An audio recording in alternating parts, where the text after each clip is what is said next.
Hi అండి. ఈరోజు మా ఇంటి ముందు చిన్న ముగ్గు ఇది. ఈరోజు వరలక్ష్మి పూజ చేసుకున్నాను. సింపుల్గా వరలక్ష్మి పూజ చేసుకున్నాను. వెండి సామాన్లు వాష్ చేసేది చెప్తున్నానండి, చాలా ఏళ్ళవి. అది రూపేరి అని వచ్చేది పాతకాలంలో. స్వాతి బుక్లో యాడ్ ఇచ్చేవారు. అప్పట్లో ఇంత నెట్వర్క్లు వీడియోలు చేసేది లేదు. అది చూసి తెప్పించేవాడిని చాలా 20 ఏళ్ళ క్రితము.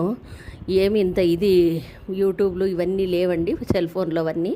అప్పట్లో స్వాతి బుక్లో యాడ్ ఇచ్చేవారు. ఇది రూపేరి అని చెప్పి ఒక కప్లో దాన్ని వేసుకొని క్లాత్కో ఇది ఇట్లా అంటించుకొని ఇట్లా ఇది చేసుకొని సోప్ వాటర్లో కడుక్కొని ఇది చేసుకోవాలి. కొత్త వాటిలా ఇది అవుతాయండి. చాలా వెండి సామాన్లు ఉన్న వాళ్ళకి ది బెస్ట్ ఇది. అంటే కొంచెము కెమికల్ ఉంటుంది, బాగా వెంటనే సోప్ వాటర్తో వాష్ చేసుకుంటే బాగుంటుంది.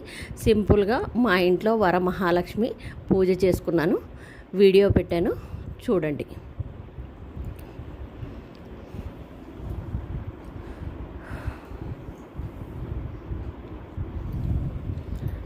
ప్రేక్షకులందరికీ వరమహాలక్ష్మి ఆశీస్సులు మెండుగా ఉండాలని కోరుకుంటూ,